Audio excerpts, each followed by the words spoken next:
How did a single fortune cookie at a family dinner end with my son losing the house I gave him and my granddaughter walking out with me instead of going back inside? I did not yell. I did not fight in the driveway. I used the exact systems they always thought I was too simple to understand. And I waited for the moment when everyone was watching. The Golden Dragon restaurant smelled like grease and artificial jasmine, the kind of place where families go to pretend everything is normal. I arrived 15 minutes early, as always, watching through the window as Caleb's silver Honda pulled into the parking lot.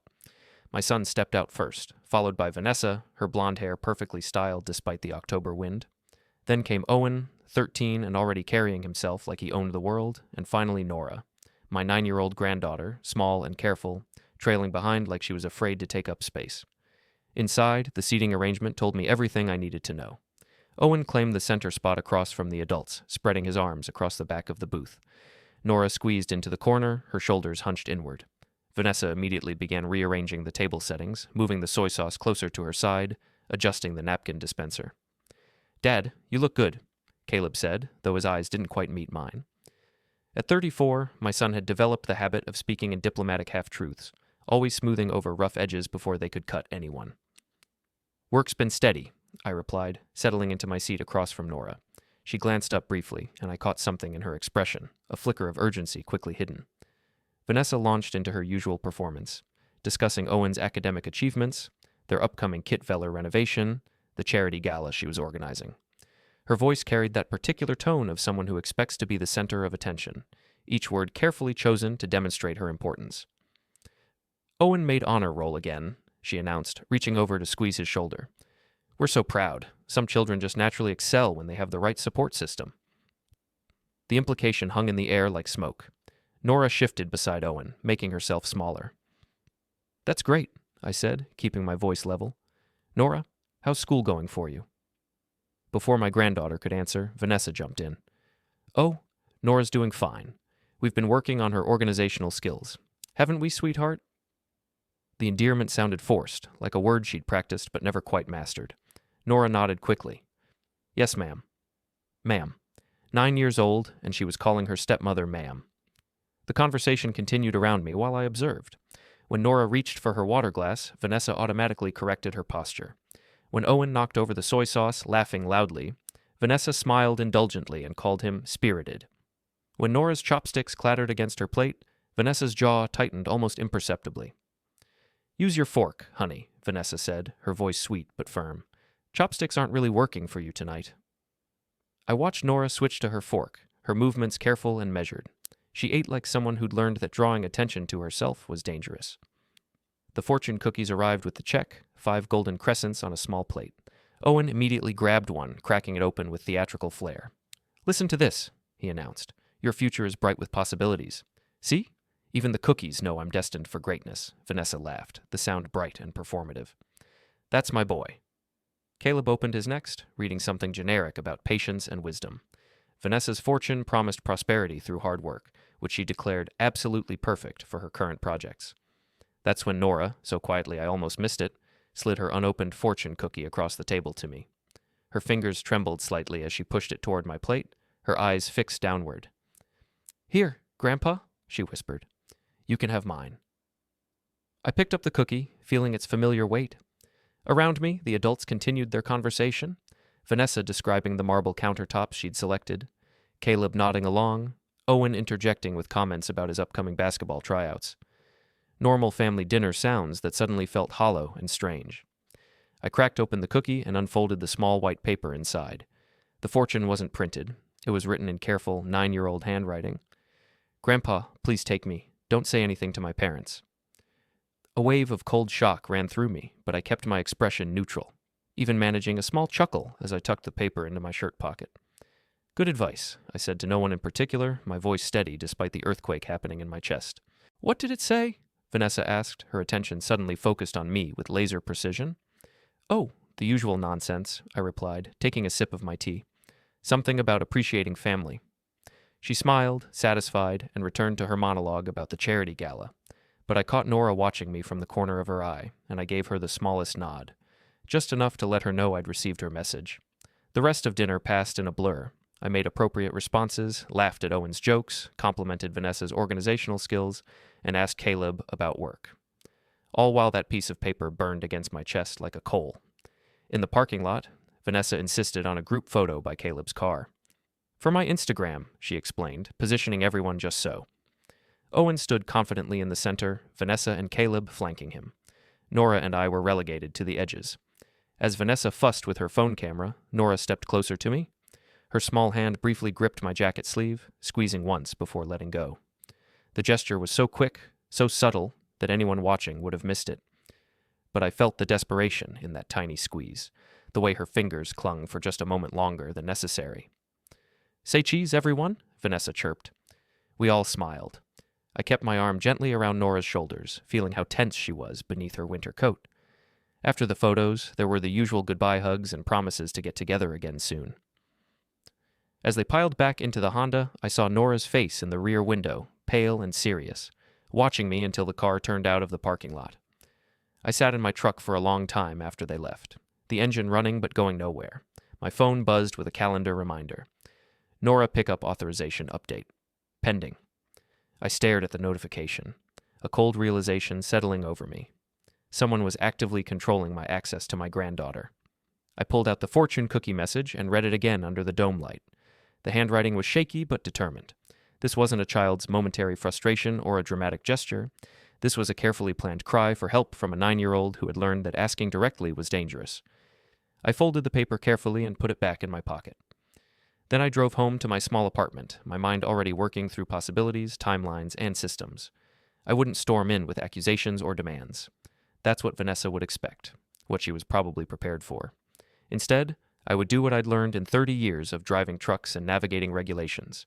I would follow the proper procedures, document everything, and let the system work exactly as it was designed to. But first, I needed to understand exactly what I was dealing with. Caleb's house, my house, technically, though that was a detail I'd kept to myself, sat in one of those suburban developments where every lawn was precisely maintained and every mailbox matched. I'd bought it for him 3 years ago, after Vanessa had made it clear that living in a rental wasn't suitable for their family's image. The gift had been my attempt to help, to show support for his new marriage and blended family. Now, as I pulled into the driveway for what I'd told myself was just a casual visit, I could see how that generosity had been weaponized against me. The house gave Vanessa leverage. It made Caleb feel indebted to me, which made him defensive, and it provided her with the perfect narrative, that I was the overbearing father-in-law who held financial gifts over their heads. "Dad, what brings you by?" Caleb asked as he opened the front door. Behind him, I could hear the sounds of a typical Sunday afternoon, television, Owen's voice raised in some kind of argument, and underneath it all, a careful quiet that I was beginning to recognize as Nora's presence. "Thought I'd see how everyone's doing," I said, stepping into the foyer. The house smelled like vanilla candles and floor cleaner, everything arranged to look like a magazine spread. Family photos lined the hallway, but I noticed they were mostly of Owen's achievements. Basketball trophies, school awards, birthday parties. Nora appeared in some of them, but always at the edges. Always smaller, always careful. "Vanessa's at her book club," Caleb said, leading me toward the living room. "But the kids are here." In the family room, Owen was sprawled across the sectional sofa, a gaming controller in his hands and his feet propped up on the coffee table. Nora sat on the floor in the corner, quietly working on what looked like homework, her books and papers spread neatly around her. "Hey, Owen," I called out. He grunted a greeting without looking away from his screen. "Hi, Nora," I said, settling into the chair nearest to her corner. She looked up, and for just a moment, her face brightened. "Hi, Grandpa." "What are you working on?" "Math homework," she said, holding up a worksheet covered in multiplication problems. Her handwriting was precise, each number carefully formed. "Looks like you're getting the hang of it." "I have to finish before dinner," she said quietly. "Vanessa says homework comes first." I noticed how she said Vanessa's name, not Mom or even my stepmom, just Vanessa. There was a careful distance in it, like she was talking about a teacher or a supervisor. Owen's game suddenly erupted in sound effects and music. "Yes, take that," he shouted, pumping his fist in the air. "Owen, could you turn that down a little?" Caleb asked mildly. "Nora's trying to study." "She can go to her room if it bothers her," Owen replied without turning around. Nora was already gathering her papers. "It's okay," she said quickly. "I can work upstairs." I watched her pack up her homework with practiced efficiency, every movement designed to avoid conflict. She was 9 years old, and she'd already learned to make herself invisible to keep the peace. Actually, I said, why don't you stay here? I'd like to help you with those math problems, if that's okay. Nora glanced at Caleb, seeking permission. He nodded, and she settled back down, but I could see the tension in her shoulders. She was constantly monitoring the room, reading faces, gauging moods. We worked through several multiplication problems together, and I began to see the intelligence behind her careful exterior. She was bright, quick to grasp concepts, but she second-guessed every answer, looking to me for confirmation before writing anything down. You're doing great, I told her. Trust yourself. She smiled, a real smile this time, and for a few minutes she seemed to relax. That's when the front door opened and Vanessa's voice filled the house. I'm home! The change in Nora was immediate. Her shoulders tensed, her smile disappeared, and she quickly gathered her papers again. I should go finish this in my room, she whispered. Nora doesn't need to. I started, but she was already standing. It's okay, Grandpa. I have other homework, too. Vanessa appeared in the doorway, her book club smile still in place. Julian, what a surprise. Her tone was bright and welcoming, but her eyes were calculating, taking in the scene, me sitting close to Nora, the homework spread out, the moment of connection she'd just interrupted. I was just helping Nora with her math, I said. How sweet, Vanessa replied. But I'm sure she can handle it on her own. Can't you, sweetheart? We've been working on independence. Nora nodded quickly. Yes, ma'am. There it was again. Ma'am. Run along then, Vanessa said, and Nora disappeared up the stairs with her homework, leaving me alone with Caleb, Vanessa, and Owen. The next hour was a masterclass in subtle dominance. Vanessa didn't say anything overtly hostile, but she managed to correct my posture when I leaned back in the chair, suggest that my work stories were a bit intense for family time, and redirect every conversation away from Nora and toward Owen's accomplishments. When I mentioned that I'd like to take Nora to a movie sometime, Vanessa's response was perfectly reasonable and completely effective. Oh, that's so thoughtful, but her schedule is just packed right now. Piano lessons, tutoring, play dates. We really want her to stay focused on building good habits. Caleb nodded along, echoing her concerns in softer language. Maybe when things calm down a bit, Dad? But things would never calm down. There would always be another lesson, another commitment, another reason why Nora couldn't spend time with me. And if I pushed too hard, I would become the unreasonable one, the grandfather who didn't understand modern parenting. As I prepared to leave, I asked to say goodbye to Nora. Vanessa graciously agreed, calling up the stairs for her to come down. Nora appeared at the top of the staircase, and I could see her bedroom door behind her, slightly ajar, revealing a space that looked more like a guest room than a child's sanctuary. Everything was neat, organized, impersonal. Bye, Grandpa, she said, coming down for a hug. As I held her, I felt how small she was, how carefully she controlled even her embrace. I love you, sweetheart, I whispered. I love you too, she whispered back, and in that moment, I felt her hand slip something into my jacket pocket. I kept my expression neutral, finishing the goodbye routine with everyone else. But as I drove home, I could feel whatever Nora had given me pressing against my ribs like a secret. In my apartment kit veller, under the harsh fluorescent light, I pulled out a small piece of paper torn from a notebook. In the same careful handwriting as the fortune cookie message, it said, They took my phone away. Owen gets to keep his. Vanessa says I'm not responsible enough yet. I sat at my kit veller table and wrote down everything I could remember from the evening. The way Nora monitored everyone's moods, how quickly she made herself scarce when Vanessa came home. The careful distance and how she spoke about her stepmother. The bedroom that looked like a hotel room. I also wrote down the things that would matter to people who didn't know us. Specific times, specific conversations, observable behaviors, the kind of documentation that would hold up under scrutiny. Then I pulled out my phone and scrolled through my recent messages with Caleb. Over the past 6 months, there had been a clear pattern. Plans made and then canceled. Invitations extended and then rescinded. Always with reasonable explanations, always with promises to reschedule soon. My phone buzzed with a new text from Caleb. Dad, thanks for stopping by today. Just wanted to mention, Vanessa thinks it might be less confusing for Nora if visit plans go through her from now on. Nothing personal, just trying to keep everyone on the same page. I stared at the message for a long time. Less confusing for Nora, or more controlling for Vanessa? And why was my son asking me to go through his wife to see my own granddaughter? I typed back a simple response. Sure, I understand. But I didn't understand. And I was beginning to realize that understanding wasn't the point. The point was compliance. The point was making me ask permission, making me prove that I deserved access to Nora, making me grateful for whatever scraps of time they chose to give me. I looked at the fortune cookie message again, still tucked in my wallet. Please take me. Don't say anything to my parents. Nora wasn't asking me to rescue her from physical danger. She was asking me to save her from disappearing entirely, from becoming so small and careful and invisible that she forgot who she was supposed to be. I could storm over there and demand answers. I could confront Vanessa directly, call out the pattern of control and manipulation, but that would give her exactly what she wanted, a reason to paint me as unstable, unreasonable, unsuitable. Instead, I would do what I'd learned in 30 years of navigating regulations and bureaucracy. I would document everything, follow proper procedures, and let the system work exactly as it was designed to. But first, I needed to understand what tools the system would give me.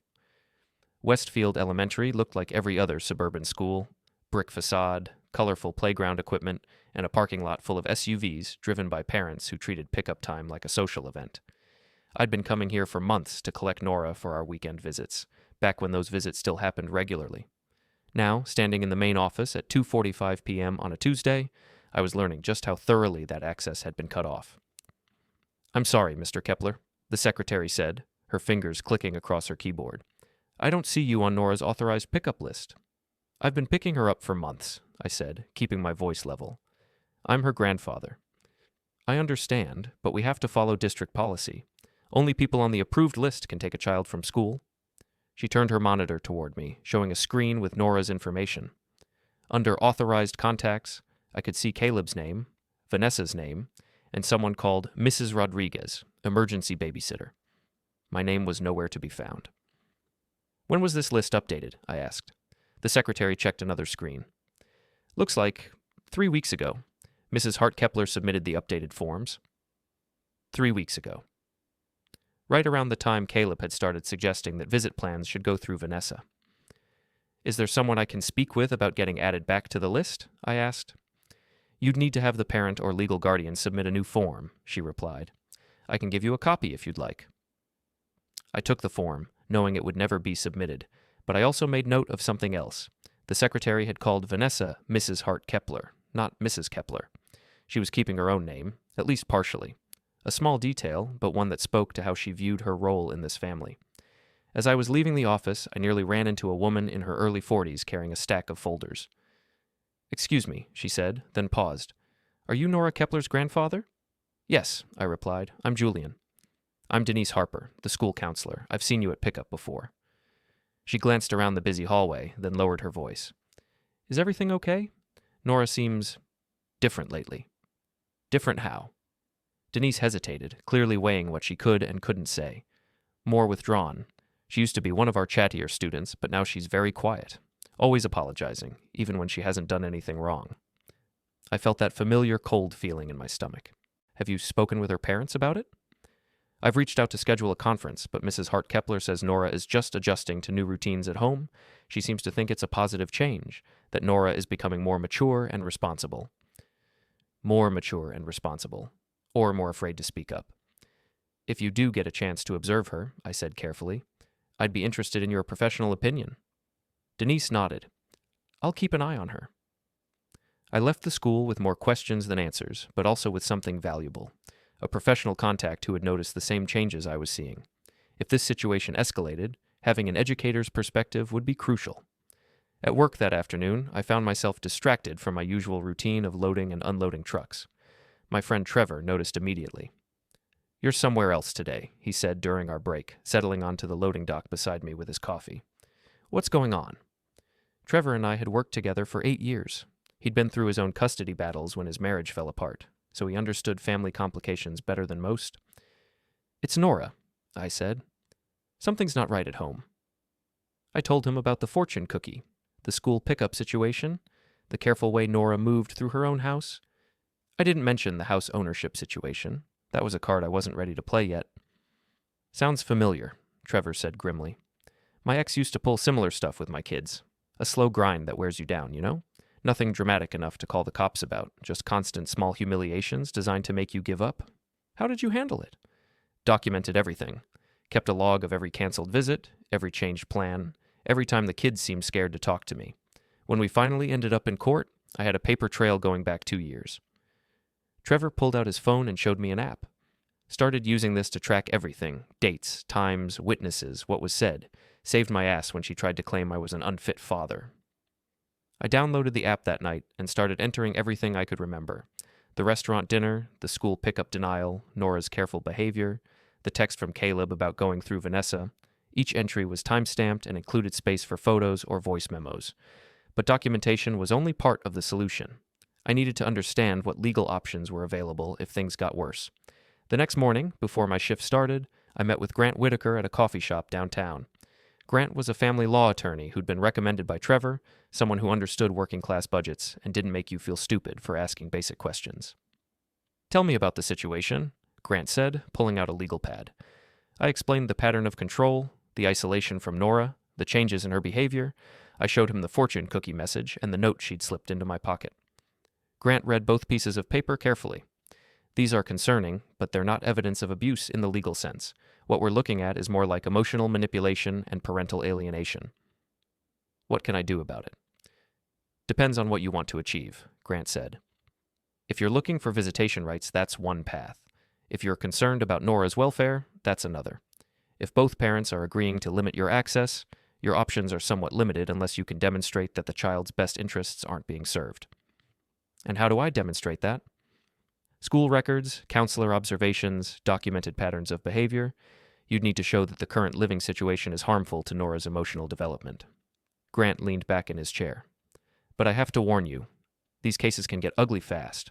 Are you prepared for your son and daughter-in-law to paint you as an interfering grandparent who can't accept boundaries?" I thought about that question for the rest of the day. Was I prepared for Caleb to choose Vanessa over me? Was I prepared to potentially lose my relationship with my son in order to protect my granddaughter? By evening, I had my answer. I called Grant back. "I want to know what my options are if I need to pursue emergency guardianship," I said. "That's a serious step," Grant replied. "You'd need to prove that both parents are unfit or that the child is in immediate danger." "What would that process look like?" "Documentation, witness statements, professional evaluations. And you'd need to demonstrate that you can provide a stable home environment." Grant paused. "Do you have a suitable living situation for a child?" I looked around my small one-bedroom apartment. "I can make adjustments." "Think about it carefully," Grant said.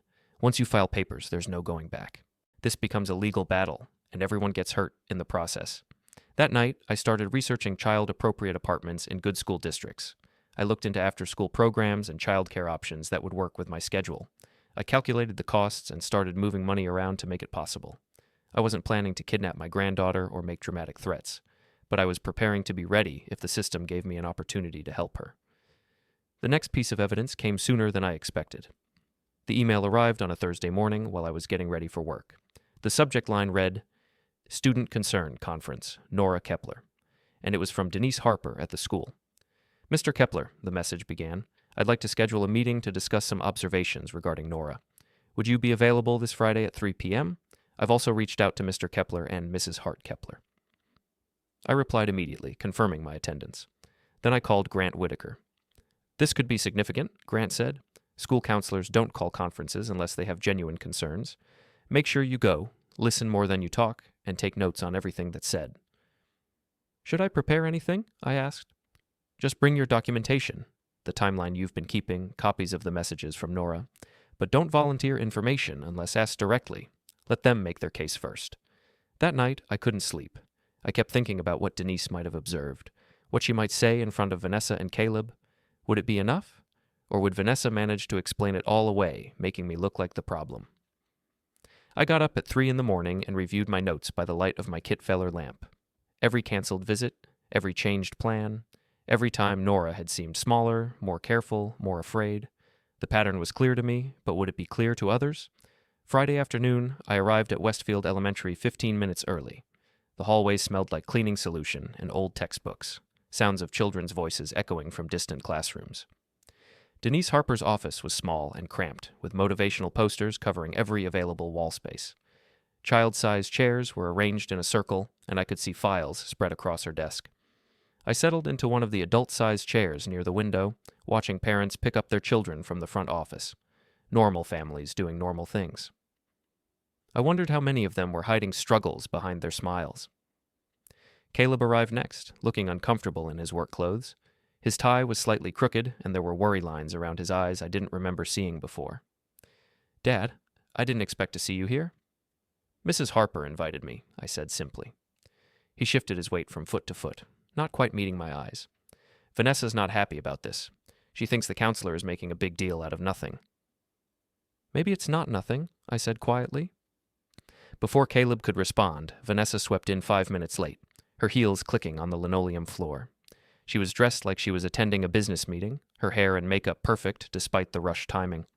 Her perfume filled the small office immediately, something expensive and overpowering.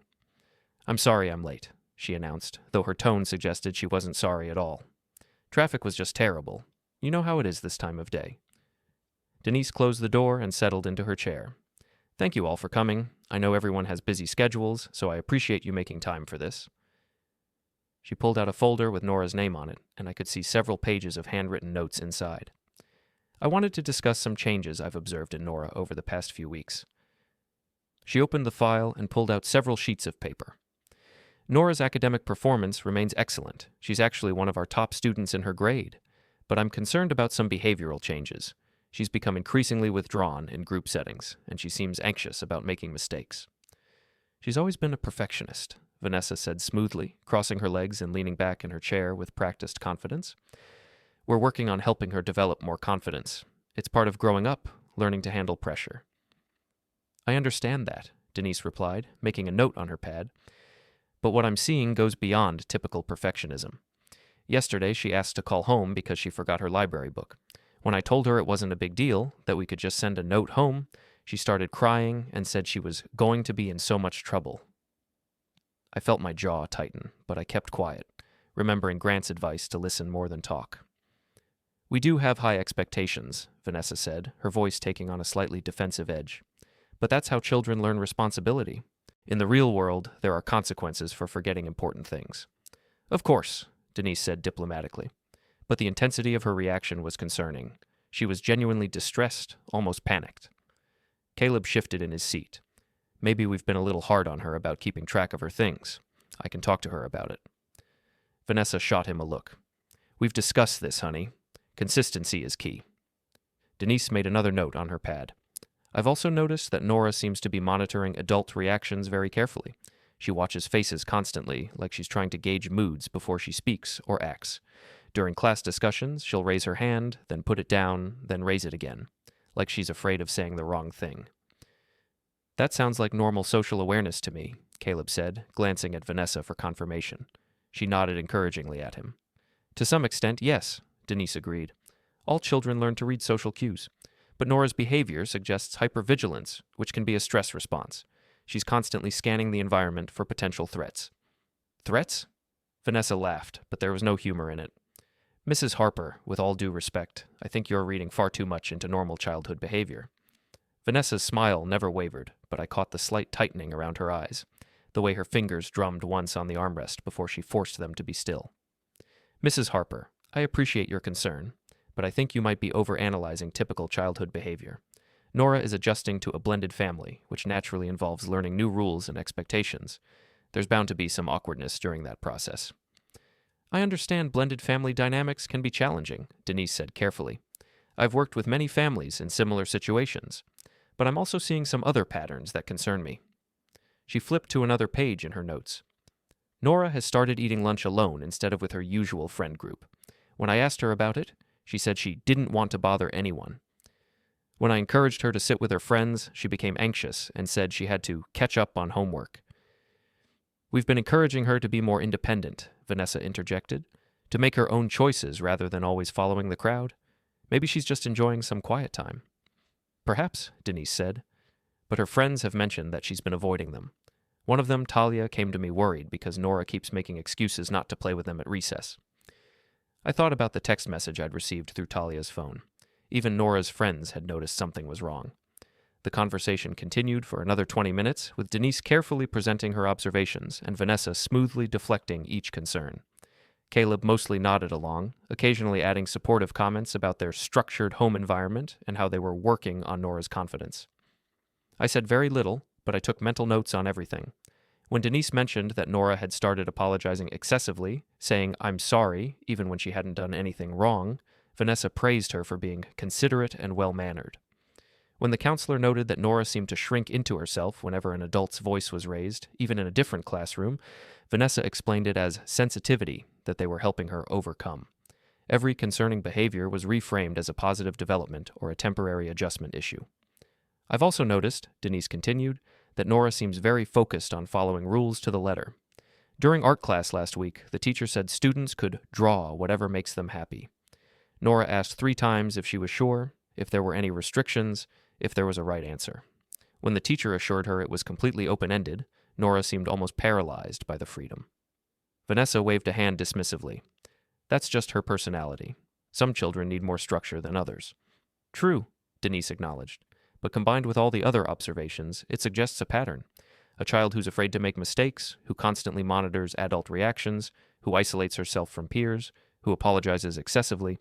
These are often signs of emotional stress. What exactly are you suggesting? Vanessa's voice had an edge to it now, her professional veneer cracking slightly. I'm not suggesting anything specific, Denise said calmly. I'm simply sharing my observations and hoping we can work together to support Nora through whatever she's experiencing. As the meeting wrapped up, Denise handed us each a sheet of resources about supporting children through family transitions. I'll continue to monitor the situation, she said. Please don't hesitate to reach out if you have any questions or concerns. My door is always open. Thank you, Caleb said, standing and shaking her hand. We appreciate you looking out for Nora. Vanessa stood as well, her smile back in place but not reaching her eyes. Yes, thank you, though I still think this is much ado about nothing. In the parking lot, Vanessa immediately went on the offensive. I can't believe she called us in for this, she said to Caleb, her voice sharp despite the open space around us. Nora is thriving at home. She's more polite, more responsible, more mature than she's ever been. That woman doesn't know what she's talking about. Maybe we should consider some of her suggestions, Caleb said mildly, pulling his car keys from his pocket. The counselor seems to know what she's talking about. She's been doing this for years. The counselor sees Nora for maybe 10 minutes a week, Vanessa snapped, turning to face him. We live with her. We see her every day. We know what's best for her. Are you really going to let some school employee who barely knows our family tell us how to parent? Caleb looked down at his feet. No, of course not. I just meant... You just meant what? Vanessa crossed her arms. That I don't know how to handle my own household? That some stranger knows Nora better than we do? That's not what I said, Caleb protested weakly. I watched this exchange from beside my truck, saying nothing. But I was learning valuable information about how decisions were made in their household. I could see the way Caleb's shoulders hunched, the way he backpedaled immediately when challenged. This was a pattern that had been established long ago. What do you think, Dad? Caleb asked suddenly, as if just remembering I was there. You've been awfully quiet. I chose my words carefully. I think Mrs. Harper cares about Nora's well-being. That's all any of us want. Vanessa's smile returned, bright and sharp as a knife. Of course. We all want what's best for her. It's just unfortunate when people outside the family try to create problems where none exist. She turned and walked toward their car, her heels clicking authoritatively on the pavement. Caleb gave me an apologetic shrug and followed her. I sat in my truck for a few minutes after they left, processing everything I'd heard. Denise had documented the same patterns I'd been seeing, the fear, the hypervigilance, the desperate need to please, and she'd done it professionally, objectively, in a way that would hold weight if this ever went to court. That evening, I called Grant Whitaker and reported on the meeting. Good, he said, and I could hear him typing notes on his end of the line.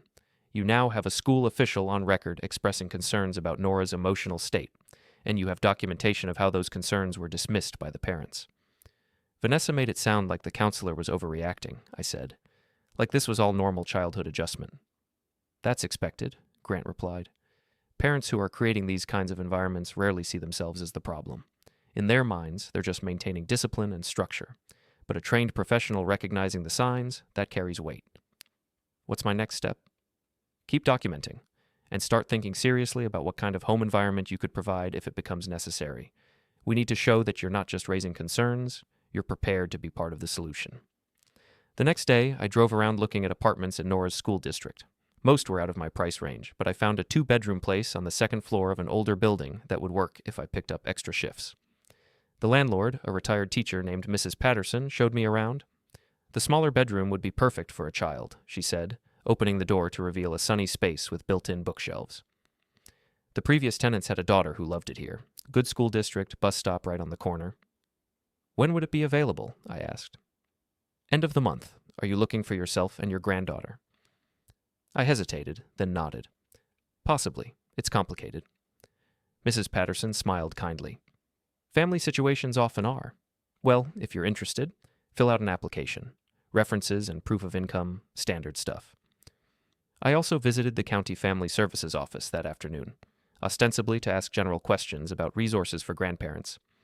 The caseworker I spoke with, a tired-looking woman named Beth, was helpful and professional, explaining the process for emergency custody situations and the documentation that would be required. The most important thing, she said, pulling out a pamphlet, is demonstrating that you can provide a stable, safe environment. That means suitable housing, steady income, and a support system for childcare and school pickup. What about the parents? I asked. What if they fight it? They usually do, Beth said frankly, but the court's primary concern is always the child's best interest. If you can show that the current situation is harmful and that you can provide a better alternative, you have a chance. It's not easy and it's not pretty, but it's possible. I took notes on everything she told me, adding it to the growing file I was keeping at home. That night, I organized all my documentation into clear categories. Timeline of events, professional observations, Nora's messages, financial stability, housing options. It was starting to look less like a worried grandfather's collection and more like an actual legal case. Meanwhile, the isolation from Nora continued. My texts to Caleb about weekend visits were met with increasingly elaborate excuses. Nora had a birthday party to attend, then a school project to finish, then a tutoring session that couldn't be rescheduled. Each excuse came with detailed explanations that made it sound reasonable, but the pattern was undeniable. When I suggested taking her to dinner on a weeknight, Vanessa's response came through Caleb. Her schedule is just too packed right now. Between homework, piano practice, and her new behavioral goals, she really needs consistency in her routine, maybe when things calm down. But I knew things would never calm down. There would always be another commitment, another obligation, another reason why Nora couldn't spend time with me. The breaking point came 3 weeks later when I received a text from an unknown number. It was a photo of a handwritten note that said, "Grandpa, I miss you. Why don't you visit anymore? Did I do something wrong?" The last question hit me like a punch to the gut. She thought this was her fault. The text came from Nora's friend Talia's phone. Somehow my granddaughter had found a way to reach out despite having her own phone taken away. I stared at that message for a long time, sitting in my truck after a long day of work. The loading dock was empty, the other drivers had gone home, and the evening light was fading to purple. A 9-year-old child was using her friend's phone to contact me because she'd been cut off from her grandfather and didn't understand why. She was blaming herself for the isolation I'd done nothing to cause. That night, I called Grant Whitaker one more time. "I want to file for emergency guardianship," I said. "Are you sure? Once we start this process, there's no going back. Relationships will be permanently damaged. Your son may never forgive you." I thought about Nora's careful handwriting, her whispered "ma'am" responses, the way she made herself invisible to avoid conflict. I thought about a child who was learning that her needs didn't matter, that her voice didn't count, that safety meant silence. I thought about that last question. Did I do something wrong? "I'm sure," I said. "Then we need to move quickly and carefully," Grant replied. "I'll start drafting the paperwork tonight. We'll need to get everything filed this week, because Vanessa isn't going to go down without a fight, and we need to be prepared for whatever she throws at us." The courthouse smelled like floor wax and old paper, the kind of institutional cleanliness that couldn't quite mask decades of human drama. I arrived 30 minutes early, wearing my best shirt and the tie I'd bought specifically for this day. Grant Whitaker was already there, leather briefcase at his feet, and a stack of folders in his lap. "You ready for this?" he asked as I settled into the hard plastic chair beside him. "As ready as I can be." Through the tall windows, I could see Caleb's Honda pulling into the parking lot. Vanessa stepped out first, dressed in a navy suit that probably cost more than I made in a week. She moved with the confidence of someone who'd never lost a battle she cared about winning. Caleb followed, looking like he'd rather be anywhere else. Even from a distance, I could see the tension in his shoulders, the way he kept glancing at his wife for cues. "Remember," Grant said quietly, "stay calm, stick to the facts. Let the evidence speak for itself." The evidence. Over the past month, Grant and I had assembled a comprehensive file documenting the pattern of isolation and control. School records showing Nora's behavioral changes, Denise Harper's professional observations, a timeline of canceled visits and restricted access, photos of my new apartment, already set up with a child's bedroom, documentation of my work schedule, clean background check, financial stability, and most importantly, Nora's own words, the fortune cookie message, the note slipped into my pocket, the desperate text sent through her friend's phone. "Mr. Kepler?" A bailiff appeared at our side. "Judge Morrison is ready for you." The courtroom was smaller than I'd expected, more like a conference room than the dramatic spaces you see on television. Judge Morrison was a woman in her 50s with gray hair and kind eyes that I suspected missed very little. Vanessa and Caleb sat at a table across from us, flanked by their own attorney, a sharp-dressed man who looked like he charged by the minute. Vanessa's confidence filled the room like expensive perfume. "This is a hearing regarding emergency guardianship of Nora Kepler," Judge Morrison began. "Mr. Whitaker, please present your case." Grant stood and opened his first folder. "Your Honor, we're here because a 9-year-old child has been systematically isolated from her grandfather and is showing signs of emotional distress in her current living situation." He laid out the timeline methodically. The gradual restriction of visits, the removal from school pickup lists, the behavioral changes observed by school staff. He presented Denise Harper's written statement, along with documentation from the County Family Services Office. Then came the moment I'd been dreading and anticipating in equal measure. "Your Honor, I'd like to present Exhibit A," Grant said, holding up the fortune cookie message. This was written by Nora Kepler and given to her grandfather during a family dinner. He read the message aloud. "Grandpa, please take me. Don't say anything to my parents." The courtroom went silent. I watched Caleb's face go pale, watched Vanessa's jaw tighten almost imperceptibly. Grant continued with the second note, the one Nora had slipped into my pocket, and the text message sent through her friend's phone. Each piece of evidence built on the last, creating a picture of a child who was afraid to ask for help directly, but desperate enough to find other ways to reach out. Furthermore, Grant said, Mr. Kepler has prepared a stable home environment for his granddaughter. He has secured appropriate housing in her school district, arranged for childcare during his work hours, and demonstrated the financial means to support her. Vanessa's attorney stood up, his expression dismissive. "Your Honor, this is a case of a grandfather who can't accept reasonable boundaries set by loving parents. The so-called evidence consists of notes that could have been written by anyone, and testimony from a school counselor who admits she sees the child for only brief periods." He painted a picture of Vanessa and Caleb as devoted parents trying to provide structure and stability for a blended family. He characterized my concerns as the overreactions of an elderly man who didn't understand modern parenting. "My clients have never denied Mr. Kepler access to his granddaughter," the attorney continued. "They have simply asked that visits be scheduled in advance and coordinated through appropriate channels." Appropriate channels meaning Vanessa's approval for everything. Then it was Vanessa's turn to speak.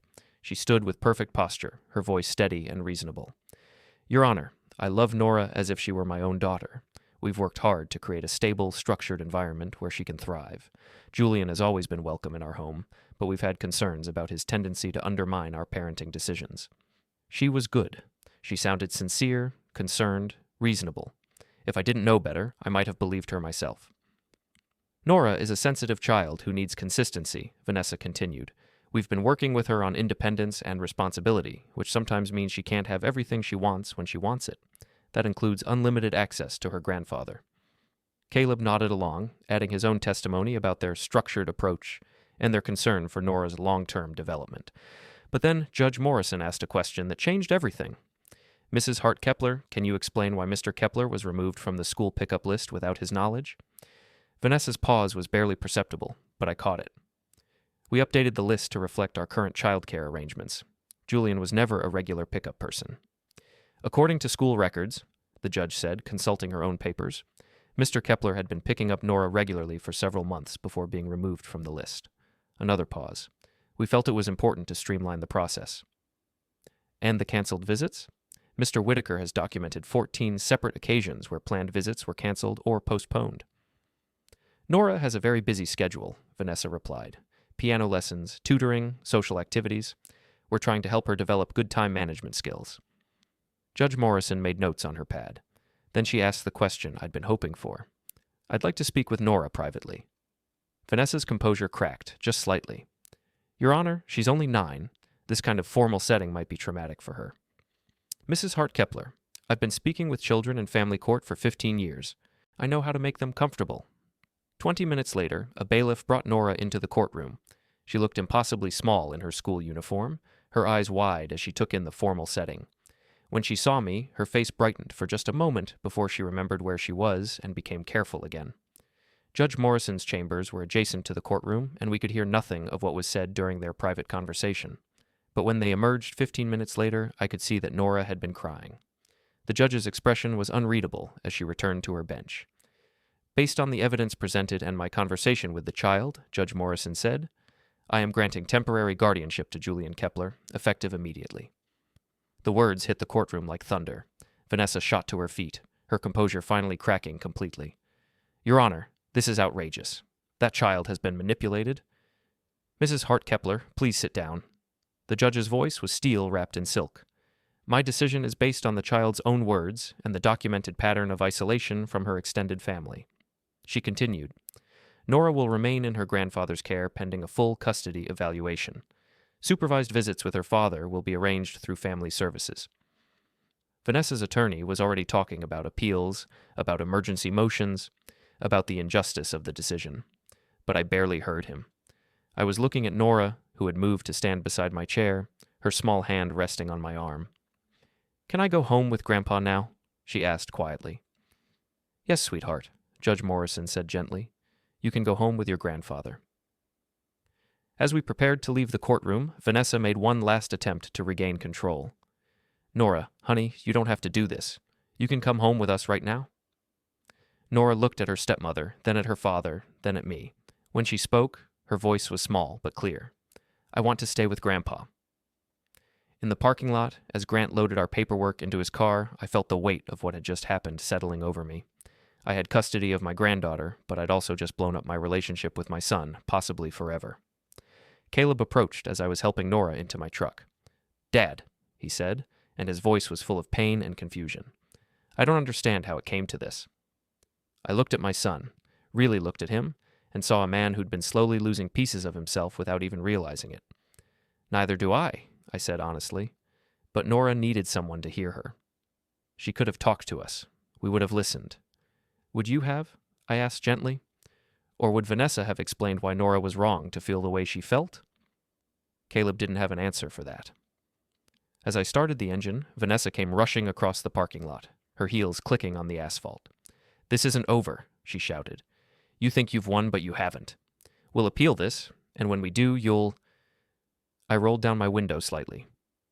Vanessa, there's something you should know about the house. She stopped mid-sentence, confusion flickering across her face. The house Caleb lives in, I continued calmly. The one you've been renovating. It's mine. What are you talking about? That's our house. I gifted it to Caleb 3 years ago with conditions. One of those conditions was that Nora's well-being would never be compromised. I pulled out a folder from my passenger seat and handed it to Caleb. According to the terms of the gift, if that condition is violated, ownership reverts to me.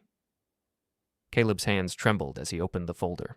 I watched the color drain from his face as he read the documents. You have 30 days to make other arrangements, I said quietly. Vanessa snatched the papers from Caleb's hands, her eyes scanning the pages with growing horror. You can't do this. We have equity. We made improvements. Discuss it with your attorney, I replied. This is extortion, she screamed. You're using that house to control us. No, I said, my voice steady. I'm using it to protect my granddaughter. There's a difference. I rolled up the window and drove away, leaving them standing in the parking lot.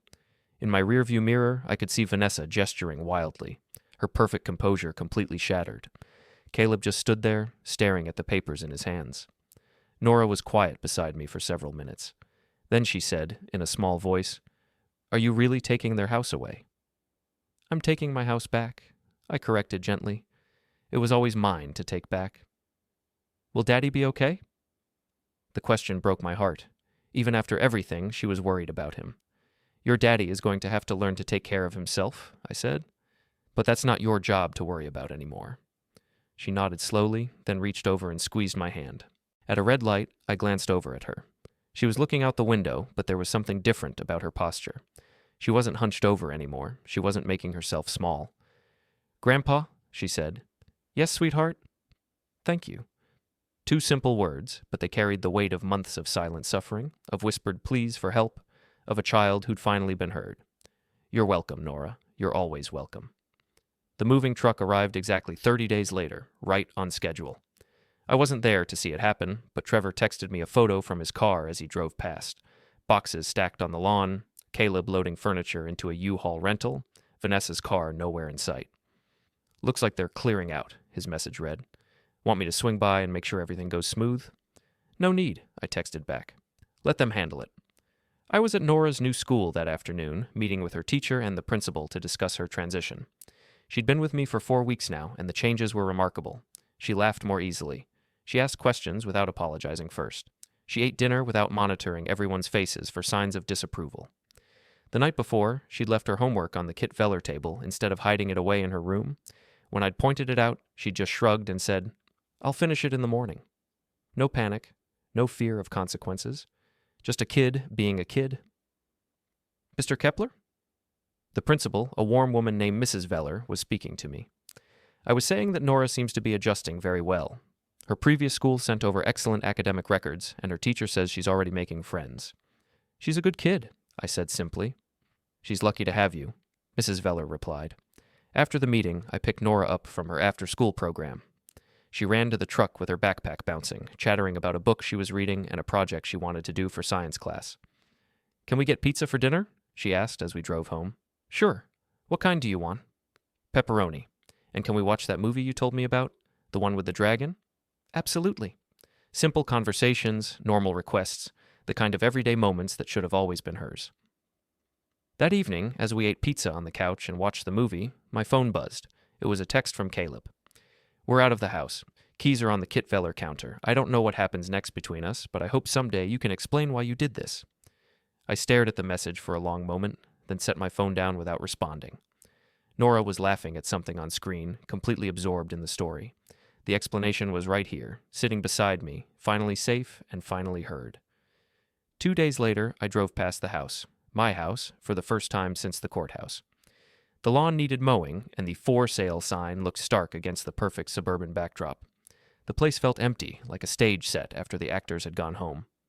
Nora had asked to come with me, curious to see it one last time. Now she sat quietly in the passenger seat, looking at the building where she'd spent 3 years trying to become invisible. "Do you miss it?" I asked. She considered the question seriously. "I miss the idea of it. I miss thinking I had a real family there." "You have a real family now." She turned to look at me, and her smile was genuine and full. "I know, Grandpa." As we drove away, she didn't look back. Neither did I. At work the next day, Trevor cornered me during lunch break. "So, you gonna tell me how it feels?" "How what feels?" "Come on, man. You took back your house, got custody of your granddaughter, and made your daughter-in-law's perfect little world come crashing down. That's got to feel like something."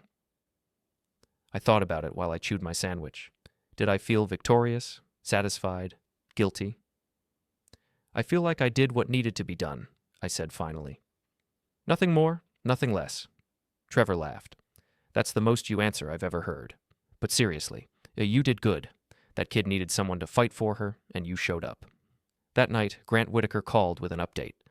Vanessa had filed for an appeal, as expected, but it was likely to be denied.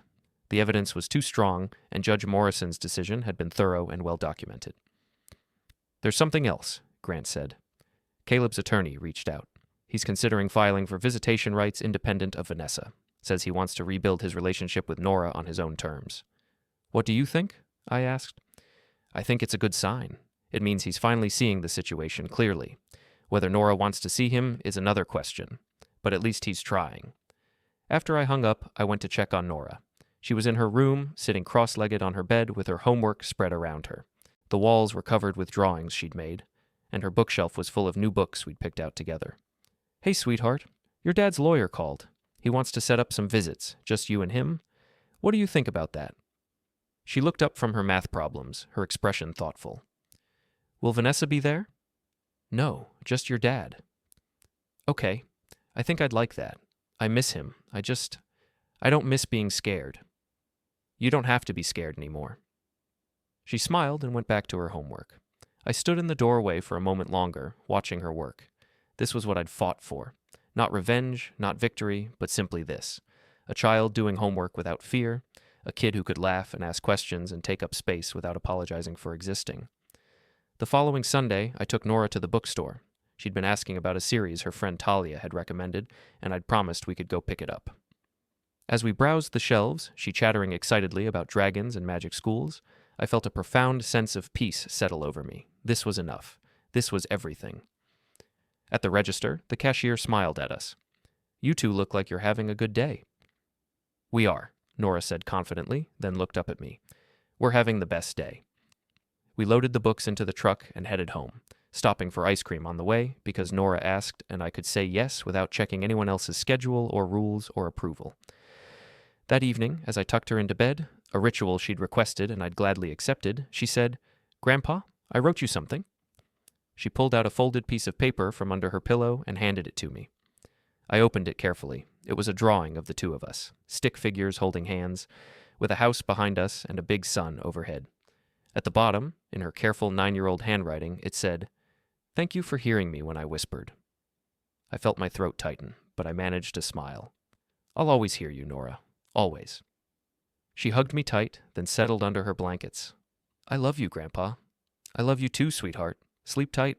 I closed her door and walked back to the Kit Veller, where the drawing now had a place of honor on the refrigerator, right next to her latest math test, an A+ she'd earned without fear.